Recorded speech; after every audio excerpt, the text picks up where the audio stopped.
Some weapons in Elden Ring are strong, some are funny, but some are just straight up broken. And nothing proves that more than Rivers of Blood. The katana's so busted, it got nerfed more times than any other weapon, and it's still overpowered. This thing doesn't just fight bosses, it erases them. Health bars vanish, Millennia skips phase 2, and PvP duels end before they even start. In this video, you'll know how bleed builds work, the max damage you can pull off with Rivers of Blood, and how to delete bosses in seconds. We'll go through the full setup, the armor, the talismans, the incantations, and exactly where to get them. So grab a snack, get comfy, and let's dive in. Alright, so how does this setup actually work? It's all about bleed, or hemorrhage if you're a nerd.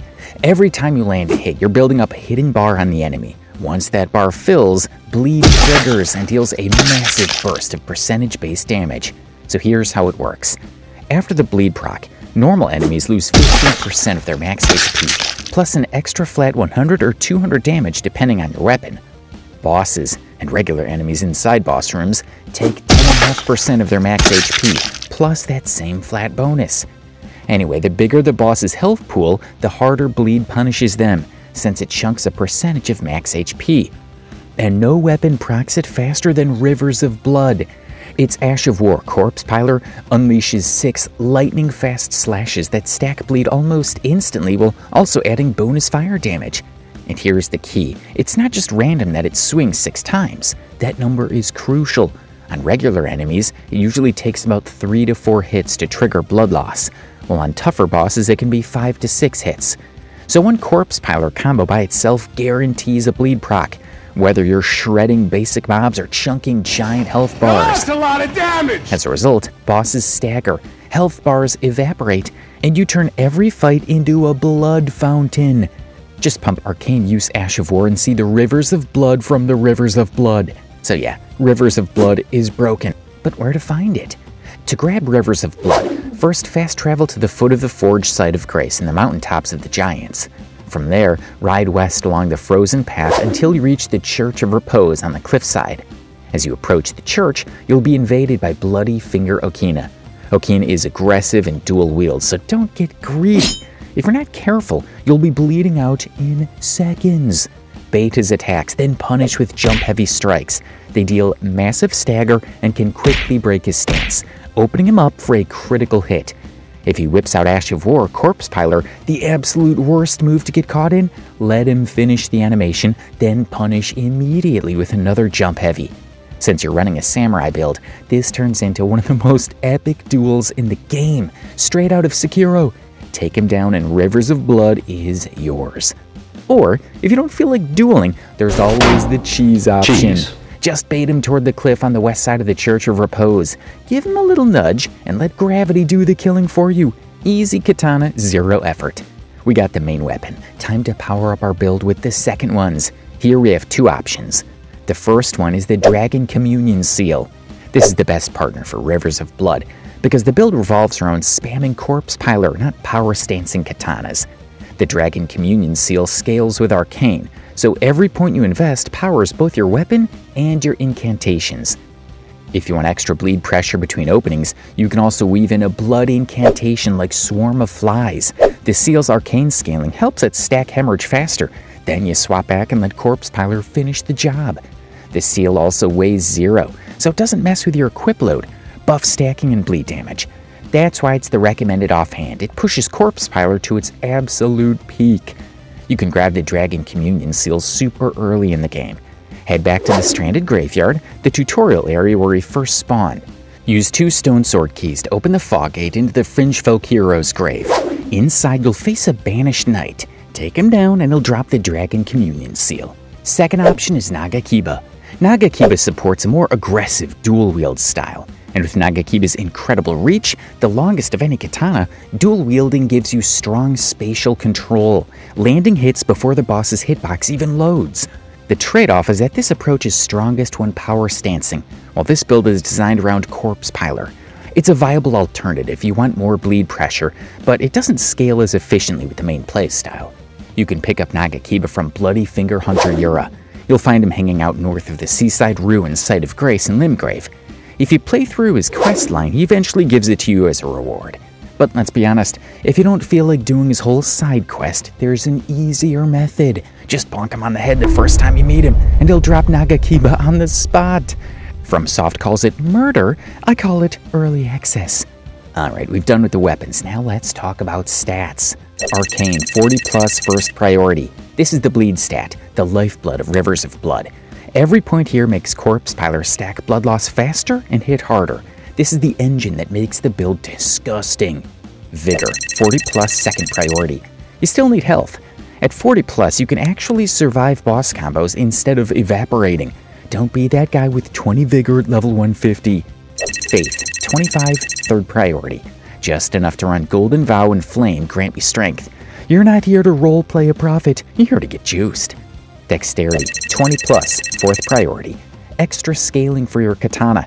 It's not the main course, but it makes the dish spicier. Strength, 18, bare minimum to wield Nagakiba offhand. That's it. Mind, 15 plus.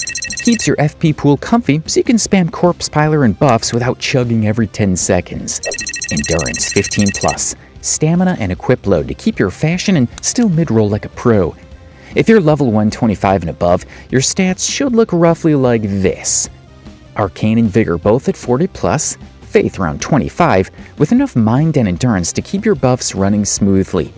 With Arcane leading the charge and Vigor right behind it, this setup makes you a bloody blender that can also take a hit. The perfect balance of disrespect and survivability. Impressive? Kinda. Broken? Not yet. So how should we increase this damage? To get the real damage, you need to upgrade it and then stack the buffs. That's when this katana stops being a weapon and starts being a war crime. Rivers of Blood is a special weapon, which means it upgrades with Somber Smithing Stones. Here's the breakdown. Somber Stone Miner's Bell Bearing, 1. Unlocks Somber 1 to 2, found in Celia Crystal Tunnel, Kalid. Somber Stone Miner's Bell Bearing, 2. Unlocks Somber 3 to 4, found in the Altus Tunnel, Altus Plateau. Somber Stone Miner's Bell Bearing, 3. Unlocks Somber 5 to 6, dropped by the boss in Sealed Tunnel, Altus. Somber Stone Miner's Bell Bearing, 4. Unlocks Somber 7 to 9, found in Crumbling Fern Missoula, near the Tempest-facing balcony grave.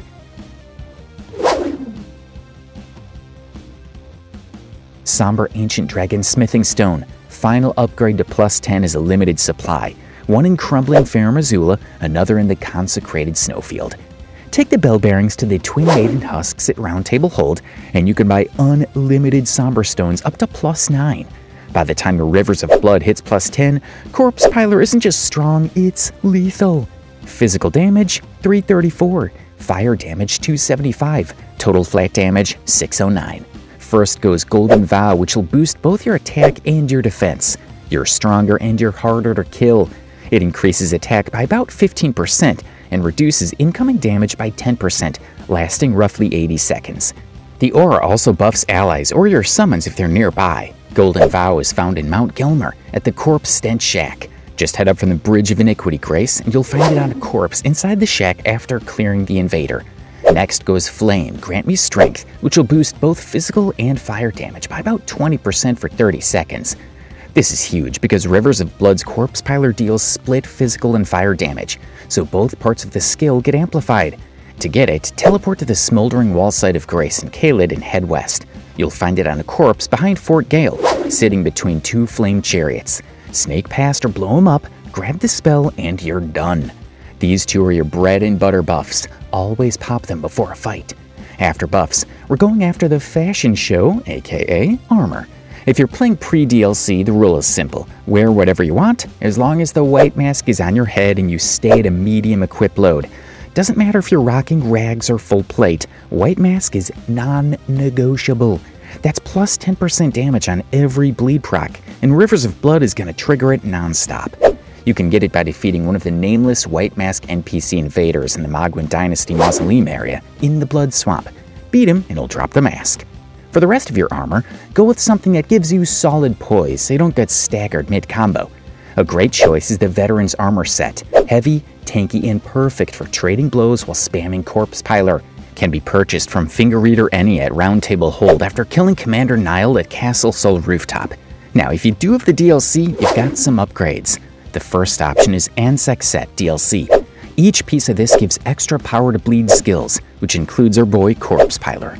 The more pieces you wear, the more damage you stack. Complete Sir Ansbach's questline to unlock it.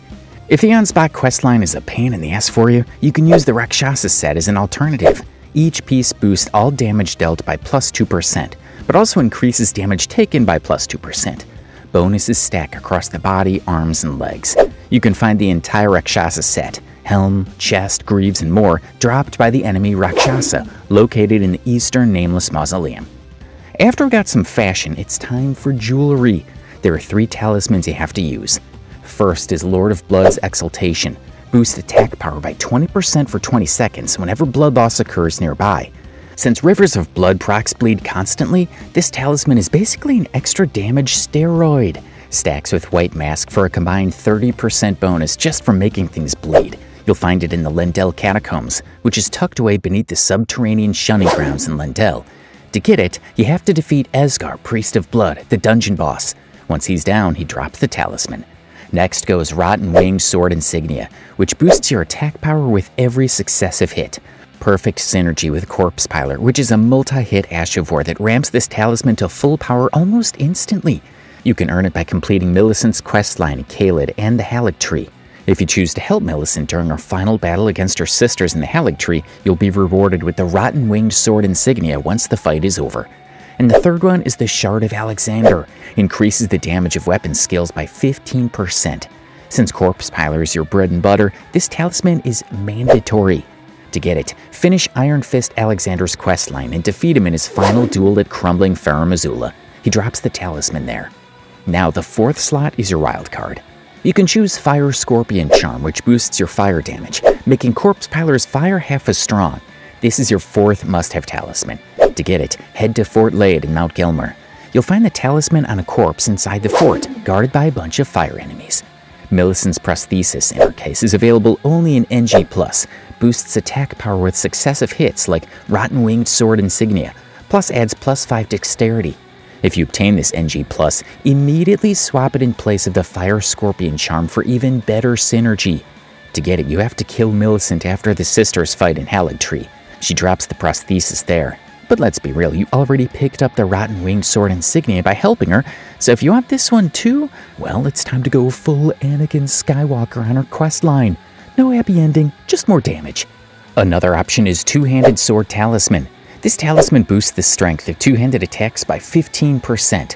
While Rivers of Blood is often dual-wielded or paired with a seal, if you decide to two-hand it, this talisman makes your swings hit harder. DLC only, Temple Town Ruins. After the Horned Warrior fight, go up the stairs into the next room and open the chest in the highest structure. So yeah, the big 3 are locked in. The 4th slot? Hot swap it like you're drafting for PvP, Fire Scorpion for melt damage, or Millicent's Prosthesis for NG+ flex. Either way, Talismans turns Rivers of Blood into Rivers of Deletion. Time to supercharge the blender. Your Flask of Wondrous Physick is the mid-fight power-up that makes Corpse Piler hit even harder. 2 tiers are core for this build. Thorny Cracked tier that increases damage on successive attacks. Corpse Piler is a rapid multi-hit, so this ramps immediately. Dropped by the Putrid Avatar boss near the Minor Air Tree in the Consecrated Snowfield. Defeat it and you'll get the tier. Flame Shroud and Cracked tier will boost all fire damage. Corpse Piler has a fire component, so this is free DPS. Dropped by the Air Tree Avatar boss in the Minor Air Tree in Caelid, just east of the Smoldering Church Grace. If you have DLC, you can replace Thorny Cracked tier with Blood-Sucking Cracked tier, which grants 20% damage for 3 minutes while draining 0.2% max HP per second plus 20 HP per second. Use this as a risky replacement for the Flame Shroud and Cracked tier if you want maximum aggression. Make sure your Vigor and Healing are on point, because this tier trades survivability for raw DPS. To get it, head to the Ruins of Uni and defeat the Furnace Golem there. You'll need to light its furnace head first by throwing a hefty furnace pot. Once it's burning, take it down and it drops the tier. And last goes Ash of War if you use Nagakiba. You should always apply Seppuku on it to trigger bleed faster and activate your White Mask and Lord of Blood's Exaltation right at the start of the fight. If you don't want to use Nagakiba, just use it on the dagger. To find Seppuku, you need to go to the mountaintops of the Giants, dropped by an invisible scarab near the freezing lakeside of Grace. Look for glowing footsteps moving across the frozen river, kill the scarab, and you'll get Ash of War. Finally, top it all off with Seppuku. When you activate this Ash of War, your character stabs themselves, sacrificing a chunk of HP to massively increase bleed buildup and give a solid attack boost for about 60 seconds. This self-bleed also instantly triggers White Mask and Lord of Blood's Exaltation, stacking around 30% damage spike before the fight even starts. It's the turbo button for bleed builds, risky, bloody, and the reason Rivers of Blood goes from broken to outright illegal. So now that your tiers are sorted, let's tie everything together. Weapons, armor, talismans, and buffs all flow in one clean rotation. Here's how it looks in action. Alright, let's put it all together. Here's your full buff rotation step by step. 1. Physick Flash, Thorny plus Flame Shrouding or Blood Sucking if you're feeling psycho. Duration 3 minutes of juice. 2. Golden Vow, 15% attack boost plus 10% defense. Lasts about 80 seconds, your baseline steroid. 3. Flame Grant Me Strength, plus 20% physical and fire damage. Lasts about 30 seconds, short but insanely strong.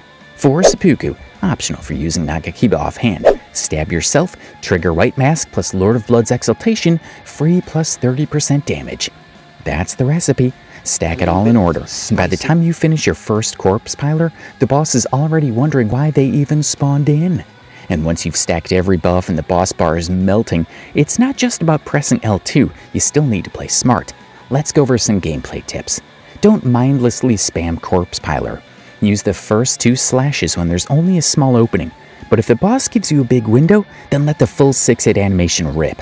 A big opening can be after a stance break or when a boss is stuck in the long recovery of a heavy attack animation. Also make sure your katana is actually connecting. Rivers of Blood has deceptively long reach, but corpse piler slashes won't do massive damage if you're whiffing just outside the hitbox. Stay in range, space it right, and every slash will chunk the health bar. Rivers of Blood at plus 10 sits at about 609 attack power, 334 physical, 275 fire.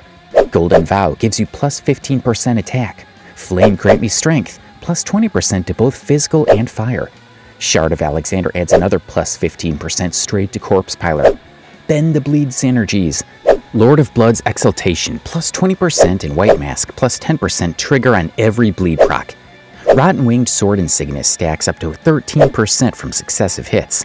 Thorny Cracked Tear adds another 20% on rapid hits. And if you slot in Fire Scorpion Charm, the fire half of Corpse Piler gets another plus 12%.